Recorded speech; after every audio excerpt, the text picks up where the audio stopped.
From the John C. Hench Production Arts Studios in Peoria, Illinois, VideoMax Limited presents Midstate Magazine with your hosts, Kayla Neitz and Dawn McClure. News with Stephen Gothald and Danielle Kamsky. And the Midstate reporting team. Sports with Brent Dravalis. Jalen Cook is on the beat.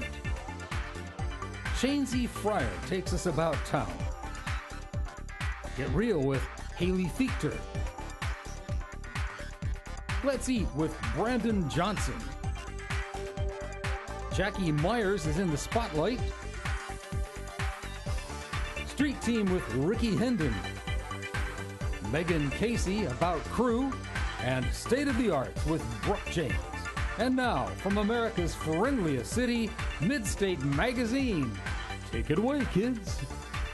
All right, welcome to Midstate Magazine. I'm Don McClure. And I'm Haley Fichter. Thank you for joining us tonight. All right, thank you, Haley, for filling in for Kayla. Welcome to the show. You know, you get to host with us. Glad to be here. Nice. Special guest. I'm glad to have you here. Well, we originally kick it off just talking about some general things, but first I wanted to point out a Miami Dolphins NFL player, Jonathan, his last name slips me, but has left the team, not left the team, but he missed the game to go be with his family because he was being bullied. I heard about that, Yes, and so basically what I want to ask you is, how do you feel about bullying? Because for this to affect grown adults, and this happens all the time in schools, you know, give us your take on bullying.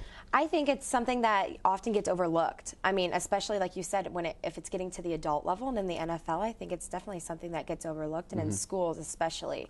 I think it's something that gets kind of pushed under the carpet generally. Exactly. And that doesn't get brought to the forefront, but it can really affect lives. And that's what we're seeing here with this guy. You know, it was seen as practical jokes, but he didn't take it as a joke, and so he had to remove himself from the environment. But for young children, they don't know how to do that. So what would you recommend for them? I'd recommend, like, parents, I think, is a good way to start. Like, parents, you know, talking to their kids, you know, if they're feeling uncomfortable or parents are seeing signs of things, I think they can talk to them. All right. Well, thank you for that advice. And this week, Peoria has a lot going on. Let's check in with the news team and see what they have for us. Good evening. I'm Stephen Gothals. And I'm Danielle Kamsky. Now let's take a look at the news. Governor Pat Quinn signed a bill earlier this year that may allow illegal U.S. immigrants to obtain a state driver's license as early as December of this year. Secretary of State Jesse White said legislators intend to have a pilot program at 4 state driver service facilities before rolling out the full implementation of the law by January.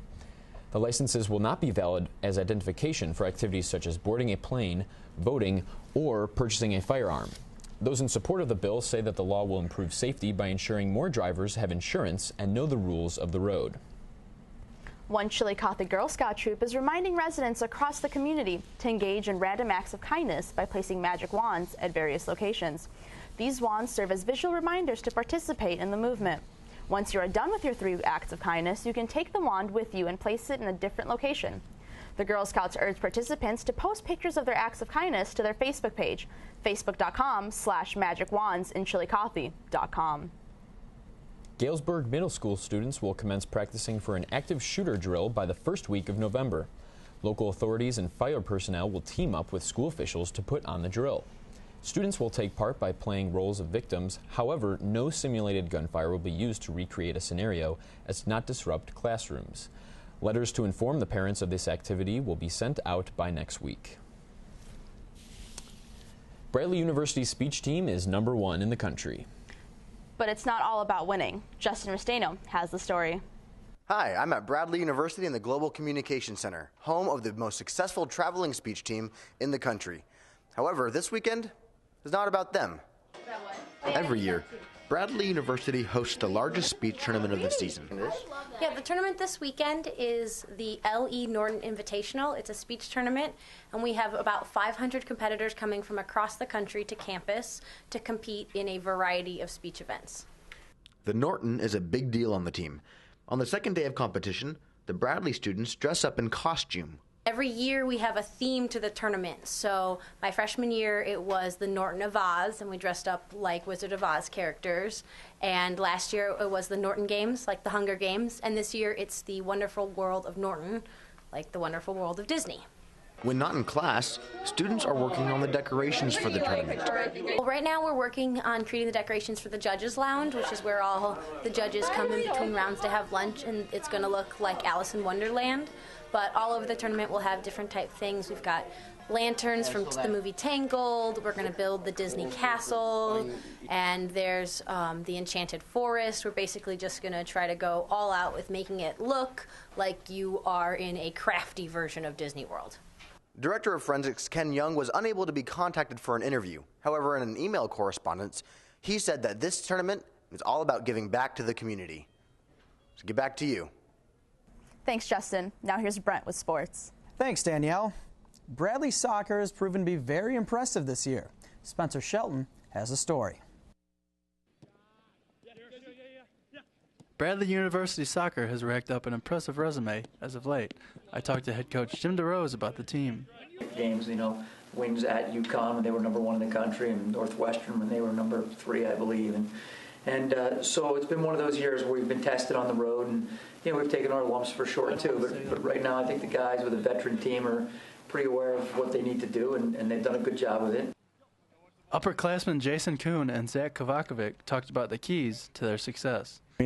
We definitely learned from those experiences that we needed to definitely impose ourselves on teams right from the get-go. It's important to play with a little chip on your shoulder because we did beat the #1 team, we did beat the #3 team, but at the same time we can't take teams for granted, So I think one thing that we definitely learned over the past couple of games is that we need to definitely impose ourselves in the first 10-15 minutes and set the tone of the game so that the other team knows that we're in control of what happens tonight.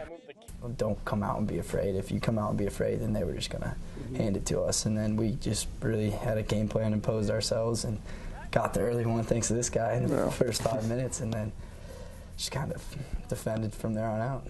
The season's changing, the leaves are falling, and for the Bradley University soccer team, they hope the wins keep on coming. For Midstate Magazine, I'm Spencer Shelton. Thanks, Spencer. Today's collegiate athletes are doing more than just focusing on their respective sports. Illinois State's Paul DeJong and Danielle Schumacher were honored as the school's top scholar athletes. DeJong, a baseball player, and Schumacher, a swimmer, were rewarded by the school for their outstanding academic performance.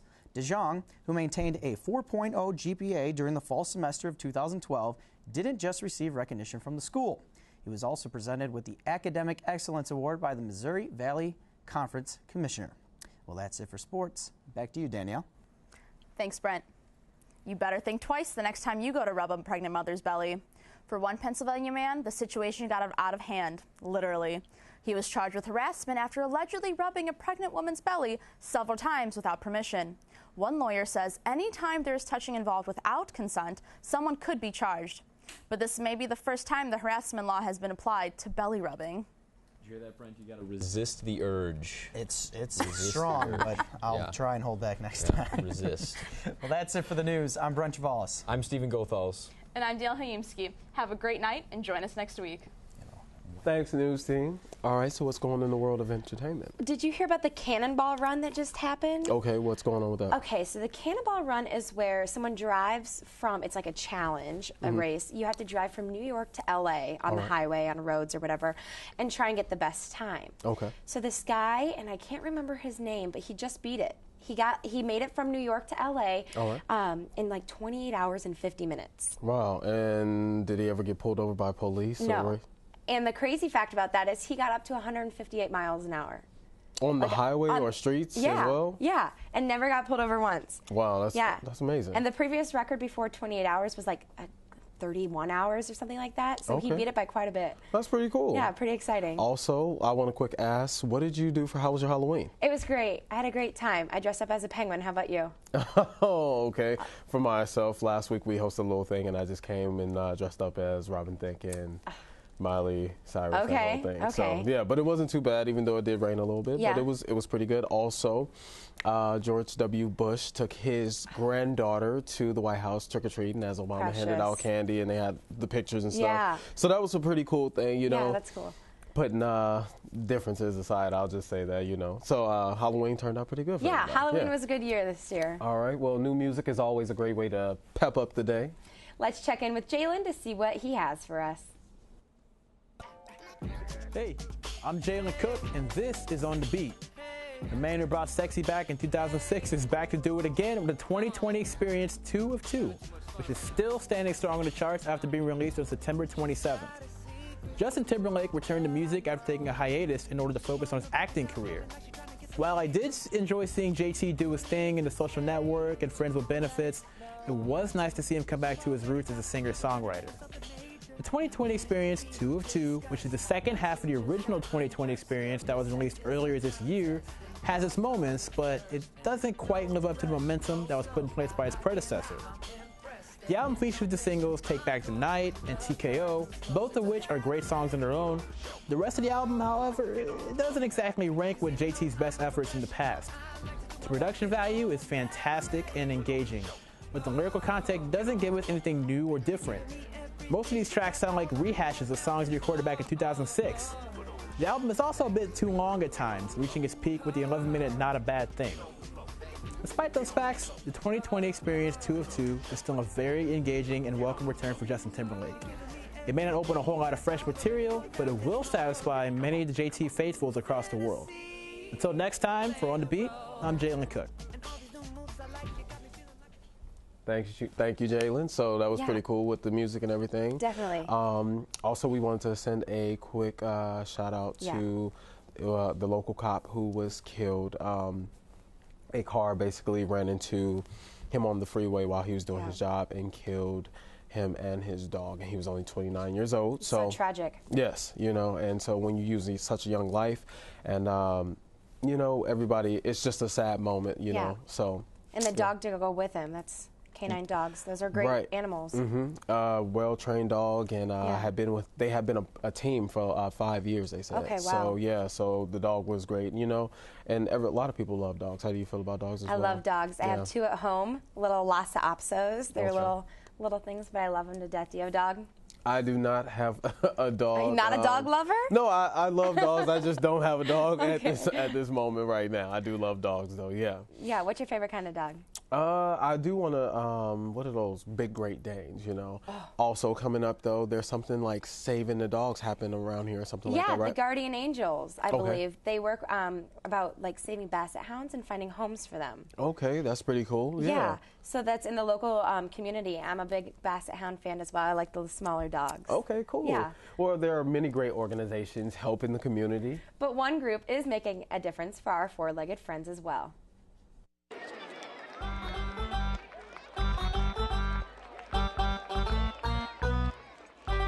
Once in a while or so, me and my humans, we go on a great adventure. We're all going to the water. The people all gather around just to hear that basset sound. On a great adventure, we're all going to the water. Guardian Angel Basset Rescue would not exist.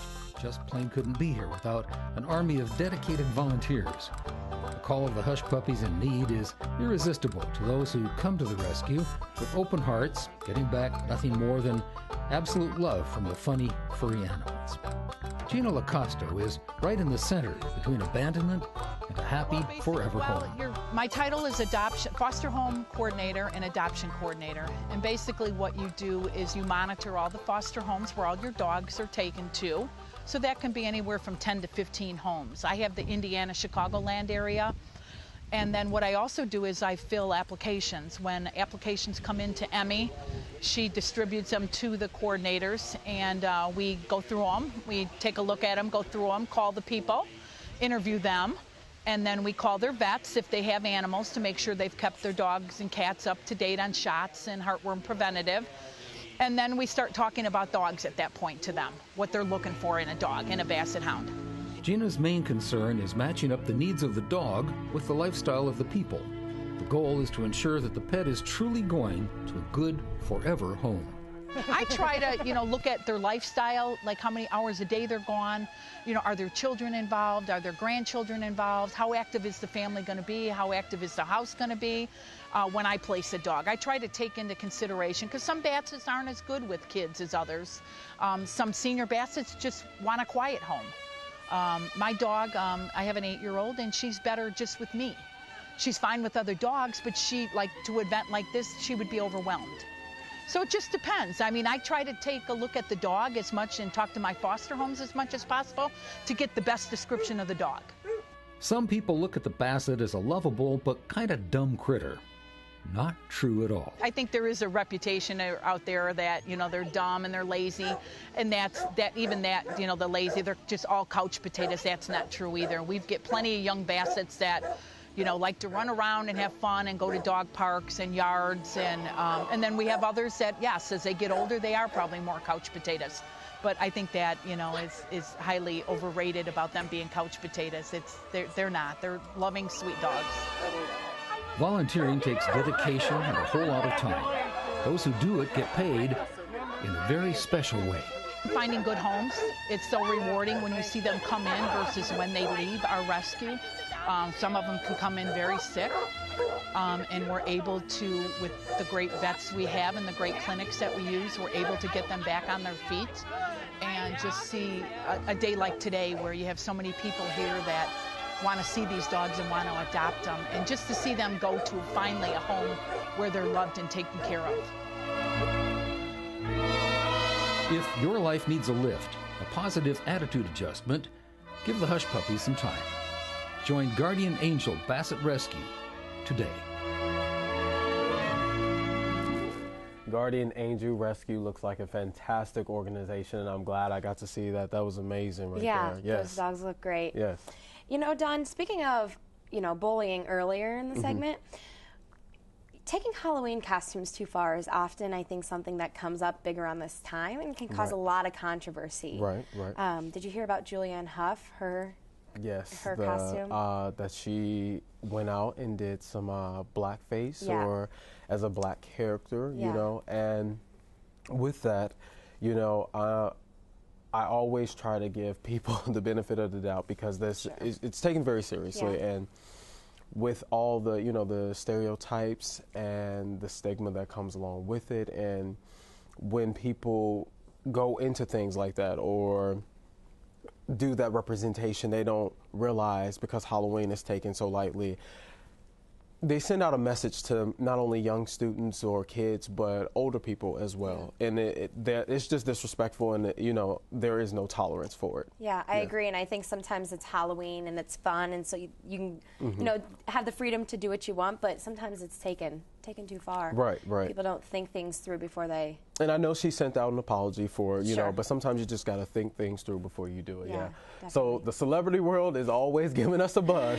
It always is. Let's see what Jackie has this week within the Spotlight.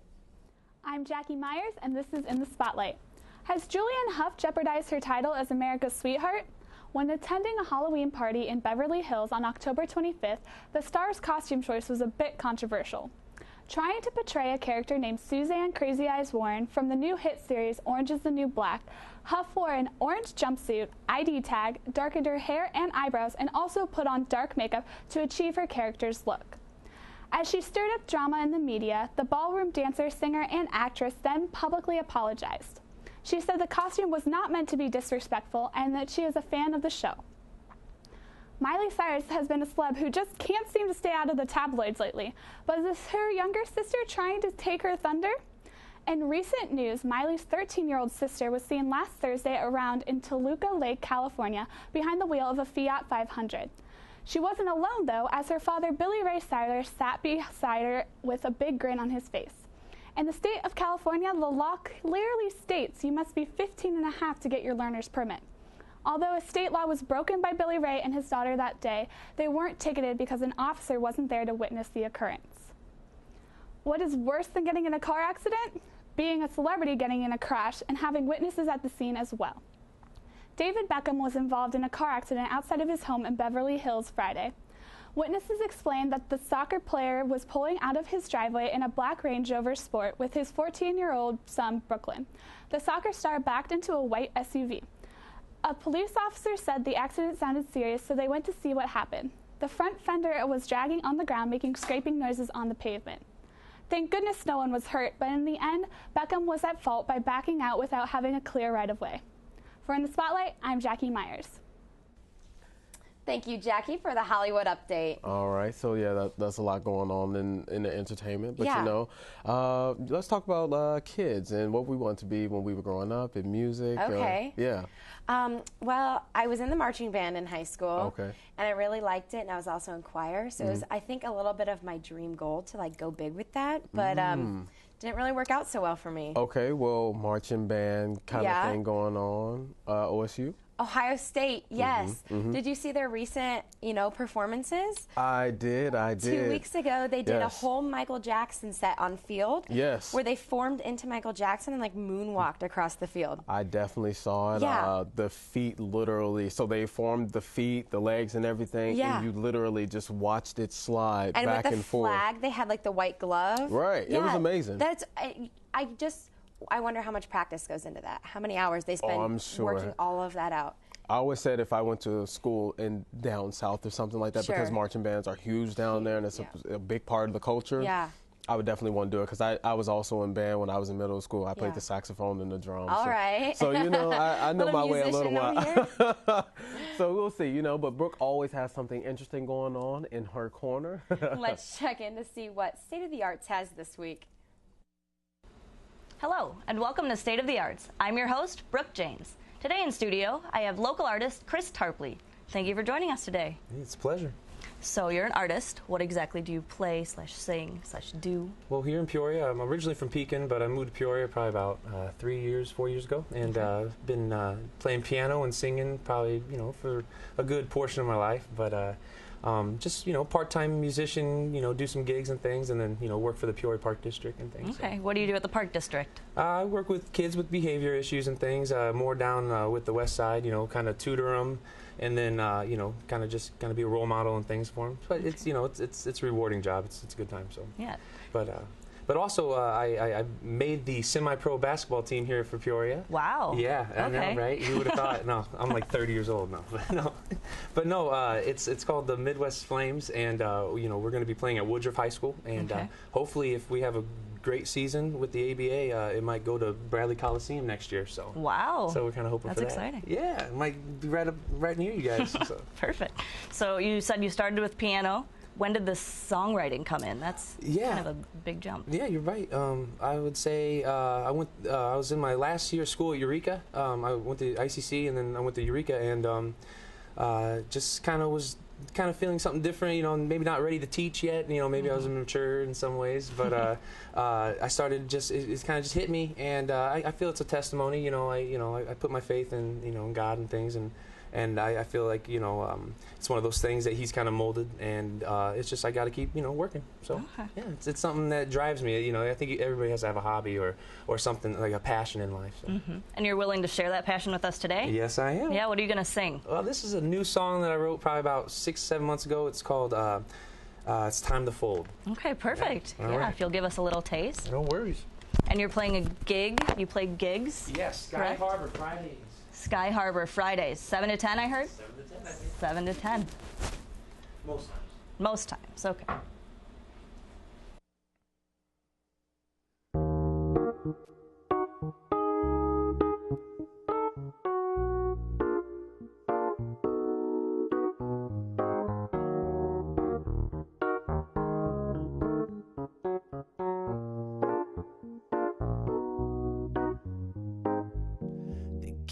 Talking till the point is made. Do you want to stay? Get ready for the plan. Pop that pill. Any questions, just raise your hand. It's time to make a stand. And this game's gone crazy. It's time to fall. Put your faith in trust, all He'll make you bold. That's what I'm told. control you, honey. Just let her breathe. Why choose the world, Playboy Bunny? There's a light that you don't see. There's got to be a better place for me where I can go to find the flow to life. Life's relationship always tip, don't get in a fight, and always lose that sight. And this game gone crazy, it's time to fall. Put your faith and trust, all he'll make you bold. That's what I'm told. Don't let him control you, honey. Just let her breathe. Why choose the world, Playboy Bunny? There's a lie that you don't see.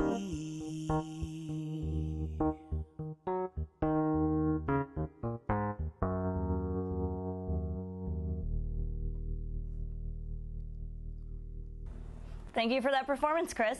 And thank you for watching. That's all the time we have for State of the Arts. I'm your host, Brooke Janes. All right, thank you, Brooke. You know, I was in here kind of grooving with him. It was really good. Yeah, it was I loved extremely it. good. Yeah. Yeah, that was amazing. Also, I just wanted to slide in there real quick before we wrap up. People need to be aware, as far as the Affordable Care Act, that if there's just talk that it might get pushed back, and if so, insurance plans may go up if it gets pushed back to 2015. So people be aware of that. Be conscious and just keep your eyes open and try to stay informed. Yeah, I've heard a lot about that lately. Yeah. A lot of talk. Well, I guess we'll see what the consensus is soon. Right, because this is just a continuous thing that just keeps going back and forth, and you never know, you know. But let's, wrap up. We had a great show today. I'm glad you could join us. Thank you for having me. I'm glad it could be a little guest appearance. Yes. Here. Also, we don't get to, as one of our members of the Midstate family, the family, let our viewers know something about yourself. Definitely. Okay, let's see. I'm going to just rapid questions. Favorite color? Pink. Okay, and what are you graduating in? I'm a PR major. PR major? Public relations, yes. And how did you like hosting today? I loved it. You were a great co-host with me, Don. I loved it. Thank you. Good conversation is always delightful. Okay, and favorite moment on the show? Favorite moment on the show? I don't know. I guess just working with everyone and kind of before the camera comes on, it's like, oh my gosh, and go. Yeah, it's a great team here. It's definitely spontaneous. Yeah. All right. Well, thank you so much for coming to join with me. And that's all the time we have this week for Midstate Magazine. I'm Don McClure. And I'm Haley Fichter. Have a great night and join us next week.